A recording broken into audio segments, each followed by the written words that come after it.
അല്ലാഹുവിന്റെ പ്രവാചകൻ സല്ലല്ലാഹു അലൈഹി വസല്ലമ തങ്ങളുടെ മുന്നിലേക്ക് അതാ ഒരു മനുഷ്യനെ കടന്നു വരികയാണ്. വെള്ള വസ്ത്രങ്ങൾ ധരിച്ച് യാത്രയുടെ ഒരു അടയാളവുമില്ല. ആ നാട്ടുകാരനല്ല. അല്ലാഹുവിന്റെ പ്രവാചകൻ സ്വഹാബത്തിന്റെ മുന്നിലിരിക്കുമ്പോ ഒരു മനുഷ്യന് കടന്നു വരികയാണ്. അല്ലാഹുവിന്റെ പ്രവാചകന്റെ മുന്നിലേക്ക് കടന്നു വന്നിട്ട് അല്ലാഹുവിന്റെ റസൂലിന്റെ പേര് വിളിച്ചിട്ട് പ്രവാചകന്റെ മുന്നിൽ വന്നിട്ട് കാലിന്റെ മുട്ടിനോട് ചേർന്നിരിക്കുകയാ. അല്ലാഹുവിന്റെ റസൂലിന്റെ കാൽമുട്ടുകളോട് ചേർന്നിരിക്കുകയാണ്.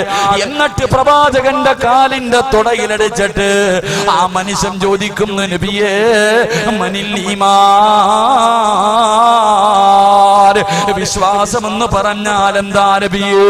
വിശ്വാസമെന്ന് പറഞ്ഞാൽ എന്താ നബിയേ? പാതിരാത്രി ഒരുമിച്ച് കൂടിയ നമുക്കറിയാം, വിശ്വാസമെന്ന് പറഞ്ഞാൽ 6 കാര്യങ്ങളിൽ വിശ്വസിക്കല. ഈമാൻ കാര്യങ്ങൾ 6 എണ്ണമാണ്. 1 അല്ലാഹുവിനെ കൊണ്ട് വിശ്വസിക്കല്, 2 മലക്കുകളെ കൊണ്ട് വിശ്വസിക്കല്, 3 കിതാബുകളെ കൊണ്ട് വിശ്വസിക്കല്, 4 മുർസലീങ്ങളെ കൊണ്ട് വിശ്വസിക്കല്, 5 അന്ത്യദിനത്തിൽ വിശ്വസിക്കല്, 6 വൽ ഖദരി ഖൈരിഹി വശർരിഹി മിനല്ലാഹി തആല. എന്റെ പ്രിയമുള്ളവരെ, നമുക്ക് ഈ പറയുന്ന 6 കാര്യങ്ങളിൽ 5 എണ്ണത്തിൽ എനിക്കും നിങ്ങൾക്കും വിശ്വാസമാ. അല്ലാഹനെ എല്ലാരും വിശ്വസിക്കുന്നുണ്ട്, അല്ലാഹുവിന്റെ മലക്കുകളെയും വിശ്വസിക്കുന്നുണ്ട്, അല്ലാഹുവിന്റെ ഖുർആനിനെ വിശ്വാസമുണ്ട്, മുർസലീങ്ങളിൽ വിശ്വാസമുണ്ട്. ഈ ലോകം ഒരു ദിവസം നശിക്കുമെന്ന് എല്ലാവരും വിശ്വസിക്കുന്നുണ്ട്.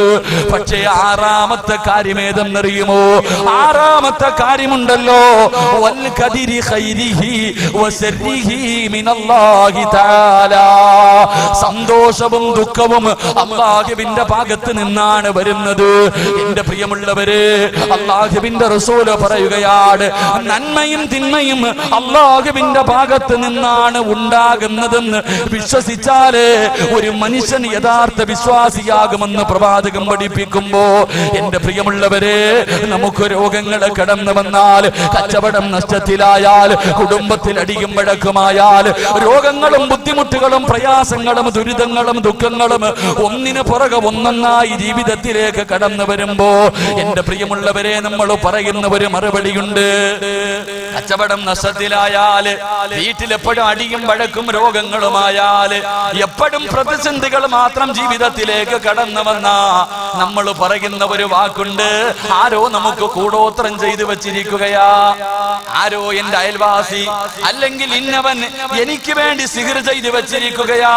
എന്റെ പ്രിയമുള്ളവരെ, അതിന് പ്രതിവിധിക്ക് വേണ്ടി ഓടി നടക്കുകയാണ്, മന്ത്രവാദികളുടെ മുന്നിൽ ഓടി നടക്കുകയാ. എന്റെ പ്രിയമുള്ളവരെ, അത് പടച്ചവന്റെ തീരുമാനമാ, അല്ലാഹുവിന്റെ തീരുമാനമാണ്. അല്ലാഹുവിന്റെ റസൂൽ പറഞ്ഞു തരികയാ, അതാ ഖൈറും ശർറും അല്ലാഹുവിന്റെ ഭാഗത്ത് നിന്ന് വരുന്നതാണ്. എന്റെ പ്രിയമുള്ളവരെ, അവിടെ വരുമ്പോ നമുക്ക് മുഴുവനും തെറ്റുപറ്റുകയാ. എന്റെ പ്രിയമുള്ളവരെ, അല്ലാഹുവിന്റെ റസൂൽ പറയുകയാണ്, നിനക്ക് വരണമെന്ന് തീരുമാനിച്ചത് തടയാ ഈ ലോകത്ത് ഒരു മനുഷ്യനെ കൊണ്ടും കഴിയില്ല. അല്ലാഹുവിന്റെ പ്രവാചകൻ പറയുന്നു, നിന്റെ ഉമ്മയുടെ ഗർഭാശയത്തിൽ കിടന്ന്, ഞാനും നിങ്ങളും നമ്മുടെ മാതാപിതാക്കളുടെ ഗർഭാശയത്തിൽ കിടന്ന് 4 മാസമായപ്പോ ഒരു മലക്കിറങ്ങി വരികയാ. അല്ലാഹു ഒരു മലക്കിനെ പറഞ്ഞു വിട്ടിരിക്കുകയാണ്. ഉമ്മയുടെ ഗർഭാശയത്തിൽ കിടക്കുന്ന ചോരക്കുഞ്ഞായ നമ്മുടെ തലച്ചോറിൽ ആ മലക്ക് വന്ന് എഴുതി വെച്ചിട്ടുണ്ട്, പൊന്നുമോനെ, നിന്റെ ഉമ്മ ഇതാ, നിന്റെ വാപ്പ ഇതാ, നിന്റെ ഭാര്യ ഇതാ, നിന്റെ മക്കളിതാ, ഇത്ര വയസ്സ് വരെ നീ ജീവിക്കും. ഞാനും നിങ്ങളും കഴിക്കേണ്ട ഭക്ഷണത്തിന്റെ മുകളിൽ നമ്മുടെ പേര് പോലും അല്ലാഹു എഴുതി വെച്ചിരിക്കുകയാ. ഉമ്മയുടെ ഗർഭാശയത്തിൽ കിടന്ന സമയത്ത് ആ മലക്ക് എഴുതി വെച്ചിട്ടുണ്ട്, പൊന്നുമോനെ, നീ ഇത്ര വയസ്സ് വരെ ജീവിക്കും, ഇന്ന സ്ഥലത്ത് കിടന്ന് മരിക്കും, ഇന്ന സ്ഥലത്ത് നിന്നെ കബറടക്കും. മരിക്കുന്ന സമയത്ത് നീ മുസ്ലിമായിട്ടാണോ മരിക്കുന്നത്, കാഫിറായിട്ടാണോ മരിക്കുന്നത്? ഈ കാര്യങ്ങൾ മുഴുവനും മലക്ക് എഴുതി വെച്ചിരിക്കുകയാ. ഈ കാര്യങ്ങൾ മുഴുവനും ഉമ്മയുടെ വയറ്റിൽ കിടന്നപ്പോഴേ മലക്ക് എഴുതി വെച്ചിരിക്കുകയാ. ഇത് തള്ളാൻ ആരെ കൊണ്ടും കഴിയില്ല, ഇത് തട്ടിക്കളയാൻ ഒരാളെ കൊണ്ടും കഴിയില്ല. ഇത് മുഴുവനും നമ്മൾ അനുഭവിച്ചേ തീരൂ. അതുകൊണ്ട് എന്റെ പ്രിയമുള്ളവരോട്, എന്റെ പ്രിയമുള്ളവരെ, ജ്യോതിശാലയങ്ങളെ തേടി പോകുന്നവരുണ്ടല്ലോ, മന്ത്രവാദികളെ തേടി പോകുന്നവരുണ്ടല്ലോ, വെറ്റ തിരുത്തിയിട്ട് നിന്റെ ഭൂമി പറയാനും നിന്റെ ഭാവി പറയാനും ഒരുത്തരെ കൊണ്ടും കഴിയില്ല. എന്റെ പ്രിയമുള്ളവരെ, ഒരു മനുഷ്യന്റെ ഭാവി എന്താകുമെന്ന് പറയാ അല്ലാഹുവിനല്ലാതെ ഒരു മനുഷ്യനും കഴിയില്ല. കാരണം അല്ലാഹുവിന്റെ പരിശുദ്ധമായ ഖുർആൻ പറയുകയാണ് 5 കാര്യങ്ങൾ അല്ലാഹുവിനല്ലാതെ മറ്റാർക്കും അറിയില്ല, ഒരു മനുഷ്യനും അറിയില്ല, ഒരു തങ്ങൾക്കും അറിയില്ല, ഒരു പ്രവാചകനും അറിയില്ല. 5 കാര്യങ്ങൾ അല്ലാഹുവിന് മാത്രമേ അറിയൂ. പരിശുദ്ധമായ ഖുർആൻ ഉണ്ടല്ലോ, സൂറത്തുൽ ലുഖ്മാനിന്റെ അവസാനം എടുത്തു നോക്ക്. മഗീബാത്തുൽ ഖംസ് എന്ന് പറയുന്ന 5 കാര്യങ്ങളുണ്ട്. ആ 5 കാര്യങ്ങൾ അല്ലാഹുവല്ലാതെ അറിയില്ല. ഒന്നാമത്തെ കാര്യം എന്തെന്നറിയുമോ? ഇന്നല്ലാഹ ഇൻദഹു ഇൽമുസാ. ഈ പ്രപഞ്ചം എന്നാ നശിക്കുന്നത്, ഈ പ്രപഞ്ചം എന്നാണ് തകരുന്നത്, അത് പറയാ അല്ലാഹുവല്ലാതെ മറ്റാർക്കും കഴിയില്ല. ഒരു വെള്ളിയാഴ്ചയാണ് തകരുന്നതെന്ന് നമുക്കറിയാം, പക്ഷേ ഏത് വെള്ളിയാഴ്ചയാ, ഏത് വർഷമാണെന്ന് പറയാൻ ഒരാളെ കൊണ്ടും കഴിയില്ല. 2, അല്ലാഹുവിന്റെ ഖുർആൻ പറയുകയാണ് വയുനസ്സിലുൽ ഗൈസ. മഴ എപ്പോഴാണ് പെയ്യുന്നതെന്ന് പറയാൻ, പെയ്യുമോ പെയ്യാതിരിക്കുമോ, പെയ്യാൻ സാധ്യതയുണ്ടെന്ന് പറയാനല്ലാതെ മഴ പെയ്യുമെന്ന് പറയാൻ ഒരുത്തനെ കൊണ്ടും കഴിയില്ല. അല്ലാഹുവിന്റെ ഖുർആൻ പറയുകയാണ് വയുനസ്സിലുൽ ഗൈസ. മഴ എപ്പോ പെയ്യുമെന്ന് പറയാൻ അല്ലാഹുവിനെ കഴിയൂ. വയഅമലു. അല്ലാഹുവിന്റെ ഖുർആൻ പറയുകയാണ് വയഅലമു മാ ഫിൽ അർഹാ. ഉമ്മയുടെ വയറ്റിൽ കിടക്കുന്ന കുഞ്ഞിനെ കുറിച്ച് പറയാൻ, ഉമ്മയുടെ ഗർഭാശയത്തിൽ കിടക്കുന്ന കുഞ്ഞുണ്ടല്ലോ, അതാണാണോ പെണ്ണാണോ എന്ന് പറയാൻ ഒരാളെ കൊണ്ടും കഴിയില്ല. 4 മാസം കഴിഞ്ഞിട്ടല്ലേ എന്റെ പ്രിയമുള്ളവരെ അതാണാണോ പെണ്ണാണോ എന്ന് പറയാൻ കഴിയുന്നത്. 4 മാസം കഴിഞ്ഞിട്ട് ശാസ്ത്രത്തിന് പെണ്ണിന്റെ വയറ്റിൽ കിടക്കുന്ന കുഞ്ഞ് ആണാണോ പെണ്ണാണോ എന്ന് പറയാൻ കഴിയൂ. അതിനു മുമ്പ് പറയാൻ ഒരാളെ കൊണ്ടും കഴിയില്ല. അല്ലാഹുവിന്റെ ഖുർആൻ 4-മതായി പറയുന്നു വമാ തദ്രീ നഫ്സുൻ മാദാ തക്സിബു ഗദാ. ഒരു മനുഷ്യന് നാളെ എന്ത് സംഭവിക്കും, അടുത്ത സെക്കൻഡിൽ ഈ വാഴ് പറയുന്ന സിറാജിന് ഇന്ന് ഈ വാഴ് പൂർത്തീകരിക്കാൻ കഴിയുമോ എന്ന് പറയാ ഒരാളെ കൊണ്ടും കഴിയില്ല. അത് അല്ലാഹുവിന് മാത്രമേ അറിയൂ. 5-മത്തെ കാര്യം എന്തെന്നറിയുമോ? വമാ തദ്രീ നഫ്സുൻ ബിഅയ്യി അർദിൻ തമൂത്.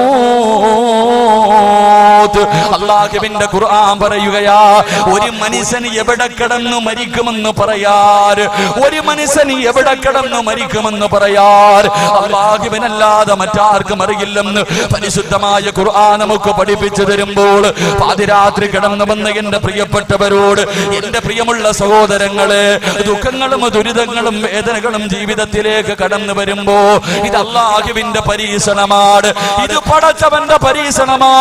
അല്ലാഹു തന്നെയല്ലേ പറഞ്ഞു തന്നത്. പരിശുദ്ധമായ ഖുർആൻ പറയുകയാണ് ഇന്നാ ഖലഖിനൽ ഇൻസാന മിൻ നുത്ഫത്തിൻ അംശാജ് നബ്തലീ.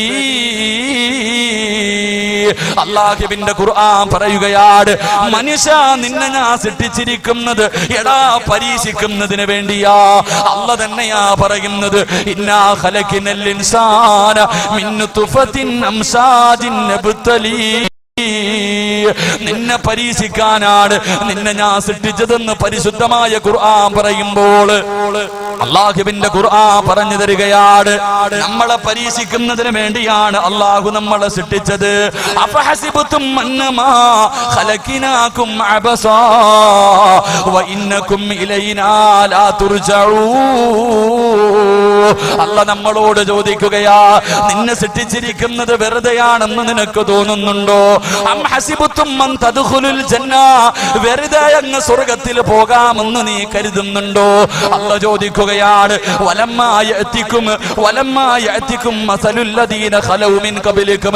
നിന്റെ മുൻഗാമികൾ അനുഭവിച്ച ദുഃഖങ്ങളും ദുരിതങ്ങളും വേദനകളും കടങ്ങളും പ്രശ്നങ്ങളും പ്രതിസന്ധികളും പ്രതിബന്ധങ്ങളും ഒന്നും നേരിടാതെ നീ വെറുതെ അങ്ങ് സ്വർഗ്ഗത്തിൽ കടക്കാമെന്ന് കരുതുന്നു? ഇല്ല ചെറുപ്പക്കാരാ, ഇല്ല പെങ്ങള്. അല്ലാഹു എന്നെയും നിന്നെയും സൃഷ്ടിച്ചിരിക്കുന്നത് പരീക്ഷിക്കാരാ. അല്ലാഹു തന്നെ പറയുകയാ എങ്ങനെ പരീക്ഷിക്കുമെന്നറിയുമോ? അല്ലാഹുവിന്റെ ഖുർആൻ തന്നെ പറഞ്ഞു തരുന്നു ഞാൻ എന്റെ അടിമകളെ എങ്ങനെ പരീക്ഷിക്കുമെന്നറിയുമോ? അല്ലാഹുവിന്റെ ഖുർആൻ പറയുകയാണ് വലനബ്ലുവന്നകും ബിശൈഇൻ മിനൽ ഖൗഫി വൽ ജൂഇ വനകസിൻ മിനൽ അംവാലി വൽ അൻഫുസി വസ്സമറാത്ത്. വബസ്സിരി സാബിരീൻ. അല്ലാഹുവിന്റെ ഖുർആൻ തന്നെ പറഞ്ഞു തരികയാ, എന്റെ അടിമകളെ ഞാൻ പരീക്ഷിക്കുന്നത് എങ്ങനെയെന്നറിയുമോ? എനിക്കിഷ്ടപ്പെട്ടവര് എന്റെ അടിമകളെ ഞാൻ എങ്ങനെ പരീക്ഷിക്കുമെന്നറിയുമോ? അവന് ഭയം കൊടുത്ത് പരീക്ഷിക്കും, അവന് പട്ടിണി കൊടുത്ത് പരീക്ഷിക്കും, അവന് കടങ്ങളും നഷ്ടങ്ങളും ഉണ്ടാക്കിയിട്ട് പരീക്ഷിക്കും, അവന്റെ കച്ചവടം മുഴുവനും തകർത്തിട്ട് ഞാൻ പരീക്ഷിക്കും, മാരക രോഗങ്ങൾ കൊടുത്തിട്ട് പരീക്ഷിക്കും, സ്വന്തം മക്കളുടെ മയ്യത്ത് പള്ളിക്കാട്ടിൽ കൊണ്ടുപോയി സ്വന്തം മക്കളുടെ മയ്യത്ത് കബറടക്കിയിട്ട് അല്ലാഹു തന്റെ അടിമകളെ പരീക്ഷിക്കുമെന്ന് പരിശുദ്ധമായ ഖുർആൻ പറഞ്ഞു തരുമ്പോൾ, അല്ലാഹുവിന്റെ ഖുർആൻ പറഞ്ഞു തരുമ്പോൾ, എന്റെ പ്രിയമുള്ളവരെ, അല്ലാഹു തന്നെയാ പറഞ്ഞത്, മനുഷ്യ നിന്നെ ഞാൻ പരീക്ഷിക്കാൻ സൃഷ്ടിച്ചതെന്ന് പറയുമ്പോ, എന്റെ പ്രിയമുള്ളവരെ, അല്ലാഹുവിന് ഇഷ്ടമില്ലാത്തത് കൊണ്ടല്ല നിനക്ക് കടം തന്നത്, നിനക്ക് രോഗം തന്നത്, നിന്റെ കച്ചവടം നഷ്ടത്തിലാക്കിയത്, നിന്നെ മക്കളെ മരിപ്പിച്ചത്, നിന്നെ ഇതുപോലെ ഒന്നിനു പുറകെ ഒന്നൊന്നായി ജീവിതത്തിലേക്ക് ദുരിതങ്ങൾ തരുന്നത് അല്ലാഹുവിന് നിന്നോട് ഇഷ്ടമില്ലാത്തത് കൊണ്ടല്ല, സ്നേഹമുള്ളത് കൊണ്ടാ, സ്നേഹമുള്ളത് കൊണ്ടാ. അല്ലാഹുവിന്റെ റസൂല് പറയുന്നു, സഹാബാ, അല്ലാഹുവിന് ചില അടിമകളുണ്ട്, ആ അടിമയ്ക്ക് സ്വർഗം നിർബന്ധമാണ്. അല്ലാഹു പറയുന്നു, എനിക്ക് ചില അടിമകളുണ്ട്, ആ അടിമയ്ക്ക് സ്വർഗം നിർബന്ധമാ.